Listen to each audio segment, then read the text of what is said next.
Hey guys, it's Brandon Cornett, author of The Holdbacks, which is this book you see right here, and I'm showing it to you because we're going to be using it for an example.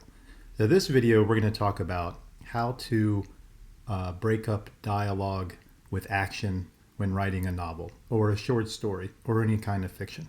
In other words, like how you format the action and the dialogue, how you break it up on the page in order to help the reader, in order to prevent the reader from being confused. In other words, how to do it professionally. So let's jump onto the page here. So this is actually a page out of the holdbacks from my original manuscript, and I'm going to paint the scene for you briefly, and then we're going to get in here to the dialogue. I chose this because it's got some action and some dialogue and multiple speakers. So it's a great example for what we're trying to do here today, which is break up dialogue with action and maybe with a little bit of setting and scenery.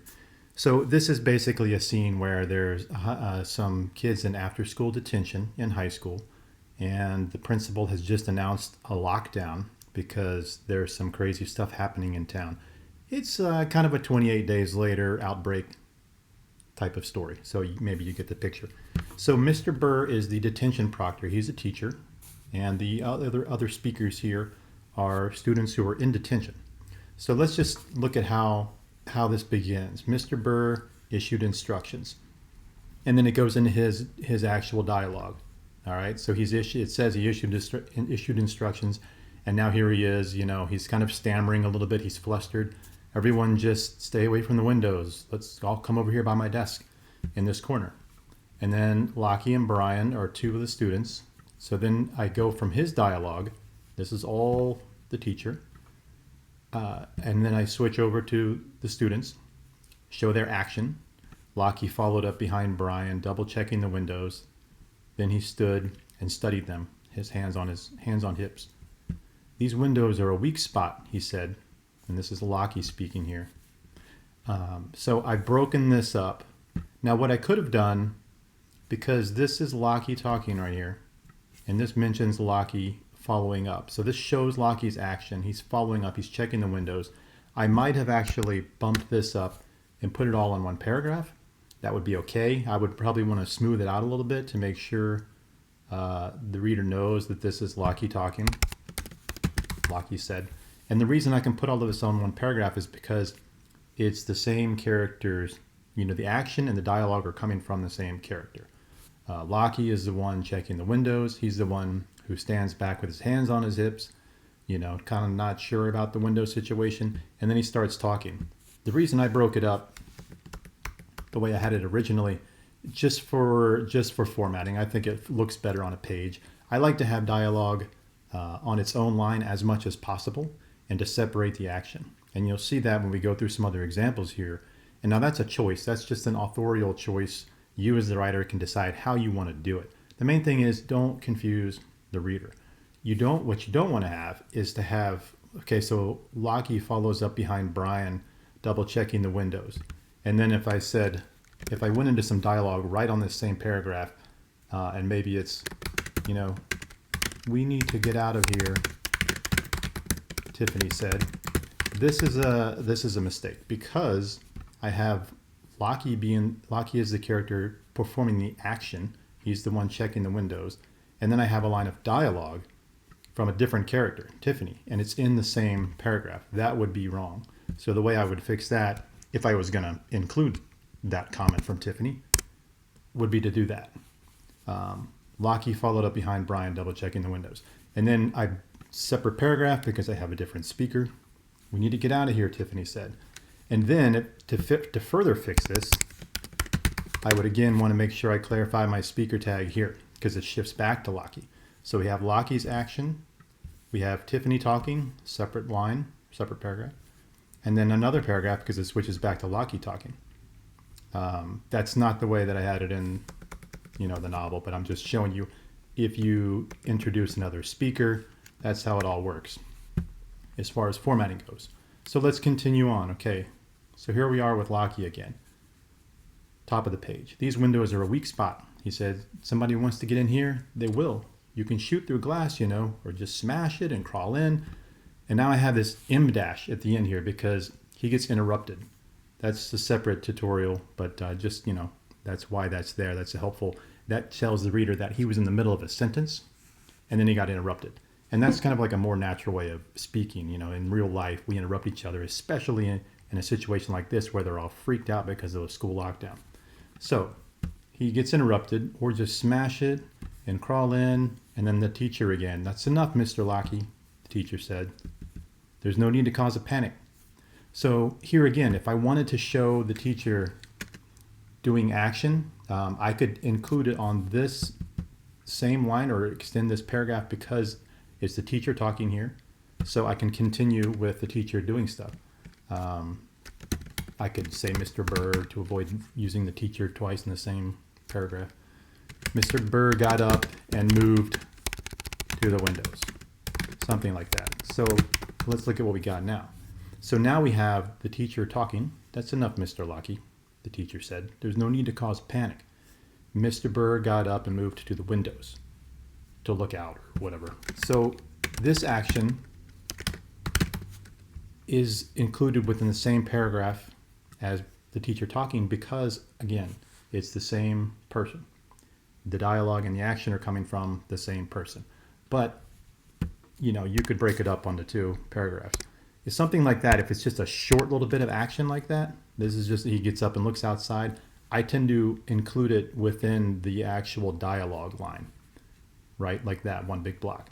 Now, if there's more action, let's say that there's Mr. Burr gets up and does all kinds of stuff, then I would probably put it on its own just to keep it cleaner on the page. So for example, I would have him talking on one line. That's enough, Mr. Lockey, the teacher said. There's no need to cause a panic. And then I would start a separate line if he's going to be doing a lot of stuff. Mr. Burr got up and moved to the windows to look outside. He saw, whatever, and it goes on and on.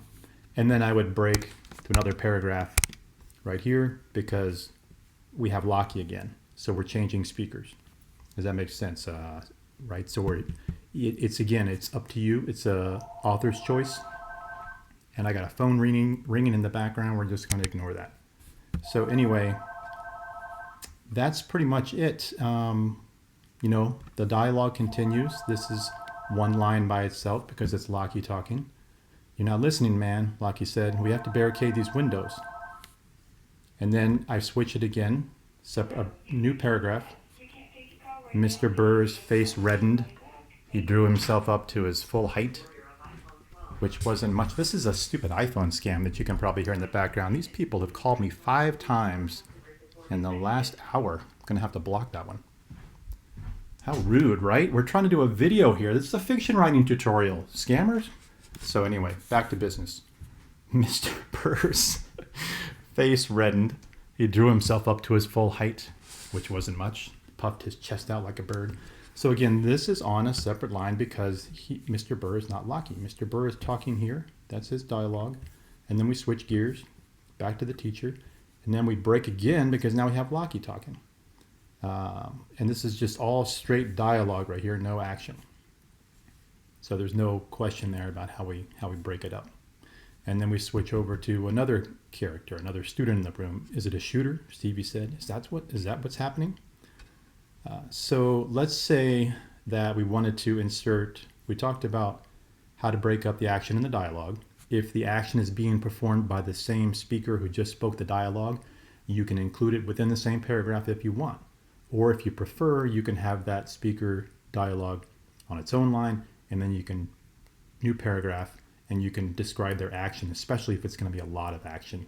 But if it's the same person doing the talking and doing the action, totally okay to keep it within the same paragraph. I tend to break it up, like I said, if it's a lot of action, just so that the dialogue stands out more on the page, and then it switches gears and shows that character moving and such. Now, you definitely have to separate it into a new paragraph anytime the dialogue changes from one character to another. So right here, what I've got selected, is it a shooter? Stevie asked. Is that what's happening?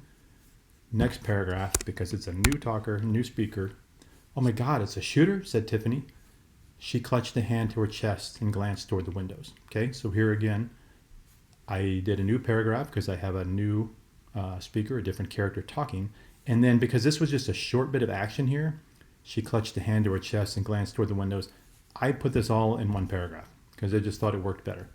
It could have also worked like this if I broke it, but then this would have led to a little confusion about who is clutching a hand to her chest, I think. "Oh my God, it's a shooter," said Tiffany. She clutched a hand to her chest and glanced toward the windows. And then, new speaker. "Everyone listen," Mr. Burr said. "I don't know what this is." So again, I prefer to do it like that just because it's a short bit of action. So I think it works best for it all to be together, just flows. There's no confusion. If Tiffany was going to do a lot more than put a hand to her chest and glance toward the windows, if she was going to, move around the room or something, maybe I would have broken it up like we did in the earlier example and continued it here, just so the dialogue stands out. But again, here I have the choice. I can do it either way because it's the same character who is talking and performing the action. And that's pretty much it. Covers, the basic rules are you have to do a new paragraph anytime you have a different character talking. You'd never put two characters talking within the same paragraph because that gets confusing. When it comes to breaking up action with dialogue, you have more of a choice. You can format it kind of like this, where you have someone talking, direct quote, direct dialogue, and then you have a little bit of action from that same character. If it's the same character, it can be within the same paragraph. Whatever looks right to you. But here again, you have a choice where before, where you have two characters, you don't really have that choice. You're going to confuse readers if you have two characters talking and doing action within the same paragraph, because we don't know who is who, and it gets confusing. And you don't want people to have to go back. And while they're reading forward in your story, you don't want people to go back and be like, wait, I don't know who this is. Let me back up and see who's talking here. So be careful with your speaker tags. If it's clear who's talking, you don't necessarily need a speaker tag. Like if I reversed this and said, Tiffany stood up and glanced toward the windows. "Oh my God, it's a shooter," she said. I could have put that dialogue right here, and then I would not necessarily need to use a speaker tag after it. I could just say she said instead of Tiffany said because it becomes clear. But we're getting into the weeds here. So what about description? Let's say, okay, "Oh my God, it's a shooter," said Tiffany. She clutched a hand to her chest and glanced toward the windows. What if we could switch gears and do a little bit of setting or scenery or what's happening, in the room, outside the room. Outside those windows, the courtyard now stood empty. Because before there was somebody in the courtyard and she was really having a meltdown because of this outbreak scenario I described.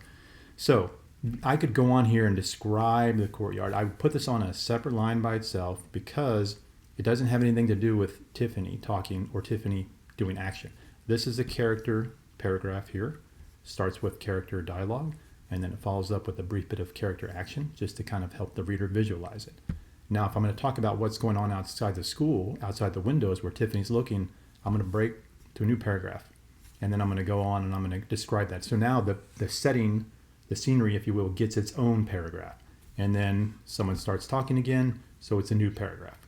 So you can see these paragraphs are a visual clue to the reader, especially when it comes to dialogue and action. A paragraph is basically a complete thought or a portion of a scene, portion of a page.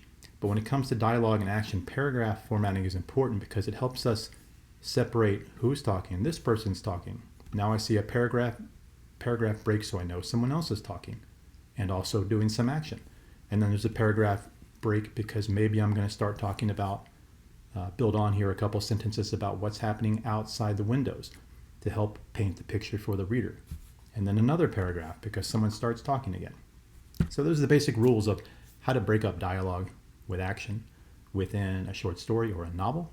And I hope this helps clear some things up. I know I rambled a little bit here, but I wanted you to kind of get a feel for how you format as you go and how you have options and how you can change things around. And, you can move the speaker tag toward the front. You can remove the speaker tag if you don't think it's confusing. Play around with it until you think that, most importantly, there will be no confusion. The reader will not be confused by what you've done.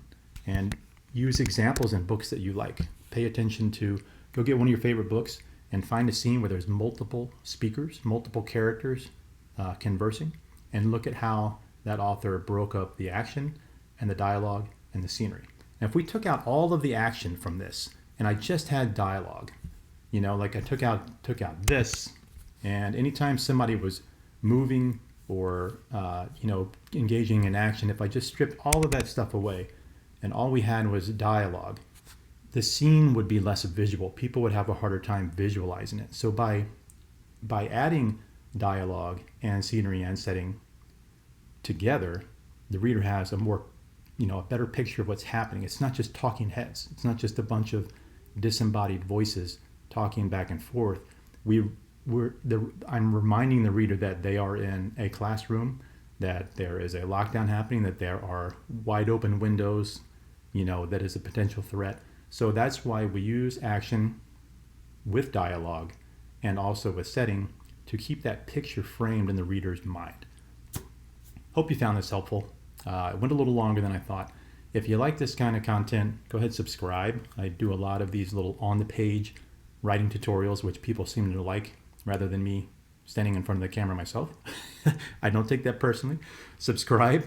If you also give it a thumbs up, that'll help other people find it. And that's it. If you have questions, drop it in the comments. I do a lot of I'm starting to do Q&A videos. People send a question directly or through the comments, and I'll do a video. If it's a good question, I'll do a video just on that one Q&A. So feel free to do that as well. Hope you liked the video. Happy writing.